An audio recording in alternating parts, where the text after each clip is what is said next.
నమస్తే అండి అందరికీ. గౌరవనీయులైన తెలంగాణ ముఖ్యమంత్రి శ్రీ రేవంత్ రెడ్డి గారికి నాదొక సూటి ప్రశ్న. ఈరోజు రవీంద్ర భారతి ఆడిటోరియంలో ఎస్పి బాలు గారి విగ్రహాన్ని ఎన్నో నిరసనలు జరుగుతున్నా కూడా ఆవిష్కరించారు.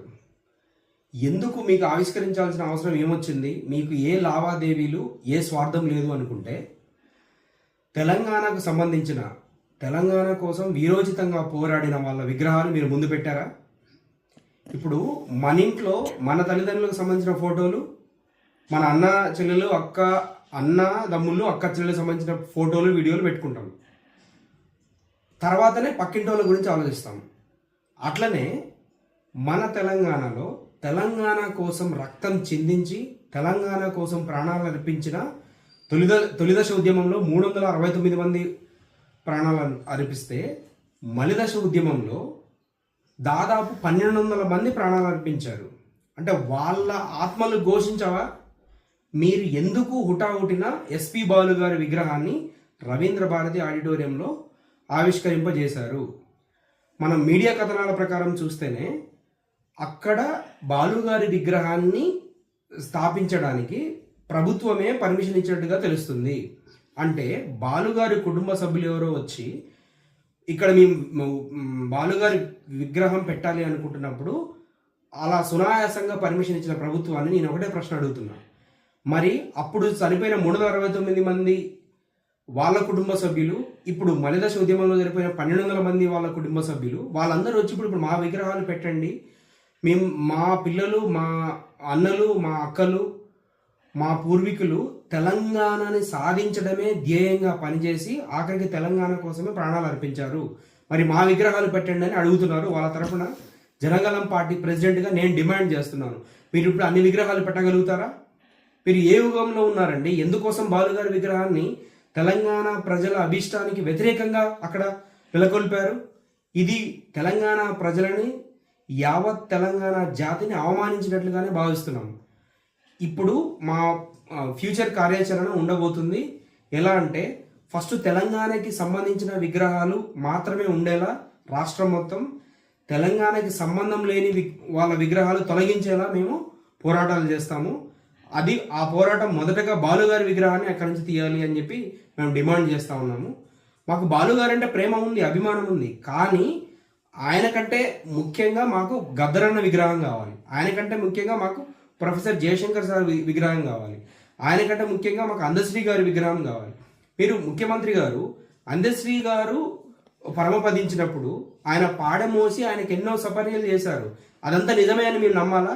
ఒకవేళ అదంతా నిజమే అని మేము అనుకుంటే ఇప్పుడు అందశ్రీ గారిని కూడా అవమానించినట్టే కదా. మీరు బాలుగారి విగ్రహం తీసుకొచ్చి మన కళాక్షేత్రమైన ఆడిటోరియంలో మన అడిగొడ్డులో మీరు ఈ విగ్రహాన్ని ఇన్స్టాల్ చేశారు అంటే దాని అర్థము అందశ్రీ గారిని అవమానించినట్లు కాదా?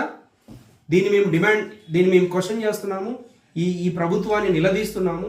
మీరు ఎందుకు తెలంగాణ ప్రజల అభీష్టానికి వ్యతిరేకంగా తెలంగాణ అమరవీరులను అవమానించే విధంగా మీరు బాలుగారి విగ్రహాన్ని ఇక్కడ స్థాపించారు? వెంటనే ఆ విగ్రహాన్ని తొలగించాలా? మా గద్దరన్న విగ్రహం పెట్టండి అక్కడ. గద్దరన్న అంటే ఎవరు? ఒక బహుజనుల కోసం తెలంగాణ ఆత్మగౌరవానికి ప్రతీకగా నిలిచిన వ్యక్తి.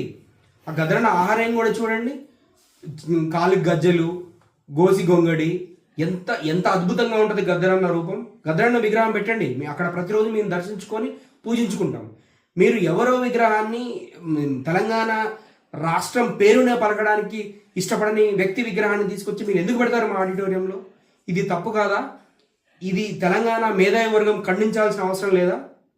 జనగలం పార్టీ తరఫున ప్రెసిడెంట్గా నేను డిమాండ్ చేస్తుంది ఏంటంటే, బాలుగారి విగ్రహాన్ని అక్కడి నుంచి తొలగిస్తూ, అట్లనే తెలంగాణని అడ్డుపడిన లేదా తెలంగాణ ద్రోహులుగా మిగిలిపోయిన ఏ ఒక్కరి విగ్రహం మన రాష్ట్రంలో ఉండడానికి మనం ఒప్పుకోవద్దు.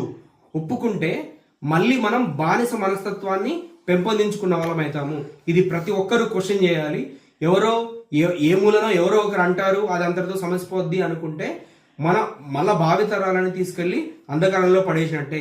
ఇప్పుడు రాష్ట్రం వచ్చిన తర్వాత మన పాలన మనం చేసుకుంటూ, మనకు సంబంధించిన అభివృద్ధిని మనం చూసుకుంటూ ముందుకెళ్తున్న తరుణంలో ఎవరో వచ్చి వాళ్ళ విగ్రహం తీసుకొచ్చి ఇక్కడ పెట్టుకొని మనల్ని పూజించమని, దట్టు మనోళ్ళని అవమానిస్తూ, మనకు సంబంధించిన మనవారి విగ్రహాలు ఎక్కడైనా వాళ్ళు ఎవరైనా పెట్టుకున్నారా? ఇప్పటికీ ఆంధ్రాలో చాలా క్లియర్గా ఉంటారు, తెలంగాణకు మాకు సంబంధం లేదు అన్నట్టుగానే ప్రవర్తిస్తుంటారు. మరి తెలంగాణలో ఉన్న మనం ఆంధ్రోళనను తీసుకొచ్చి మన నెత్తిని రుద్దుకోవడం ఏంది? దట్టు సినిమా ఇండస్ట్రీకి సంబంధించిన వాళ్ళు. సినిమా ఇండస్ట్రీకి సంబంధించిన వాళ్ళు ఏనాడు మన కల్చర్ని ఒప్పుకోలా, మన రాష్ట్ర విభజనను ఒప్పుకోలేదు. 60 ఏళ్ళ సుదీర్ఘ పోరాటంలో మీరు ఒకసారి చరిత్ర వెళ్ళి చదవండి. Telangana movement V Prakash sir రాసిన బుక్ అయినా చదవండి, మీకు తెలుస్తుంది.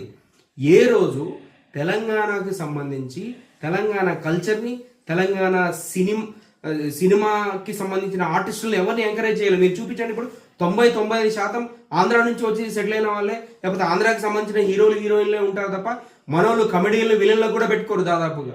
ఎవరైనా పెట్టుకుంటే వాళ్ళని ఈ తాగుబోతు రమేష్ అని అదని ఇదని పేర్లు పెట్టి వాళ్ళని సైడ్ లైన్ చేసేస్తారు. మన వాళ్ళు ఎవరు చెప్పండి? ఒకరిద్దరు మినహాయిస్తే ఎవరైనా ఇండస్ట్రీలో ఉన్నారా? అలాంటి ఇండస్ట్రీకి సంబంధించిన బాలుగారి విగ్రహాన్ని పెట్టుకొని దట్టు మన ఆడిటోరియంలో పెట్టుకొని మనం రోజు పూజించాలా? ఏమి మనకు నెత్తురు ఉడకట్లేదా ఇలాంటి సందర్భాన్ని తీసుకొని?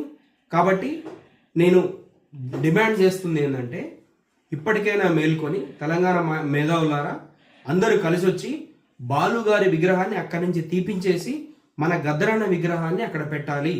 గద్దరన్న విగ్రహాన్నే పెట్టాలని ఎందుకు నేను డిమాండ్ చేస్తున్నానంటే, మలిదశ ఉద్యమంలో పొడుస్తున్న పొద్దు అనే ఒక పాట లేకుండా ఉత్సాహమే లేదు. పొడుస్తున్న పొద్దు అనే ఒక పాట గద్దరన్న రాసి పాడకుంటే జనాల్లో చైతన్యమే కలిగేది కాదు.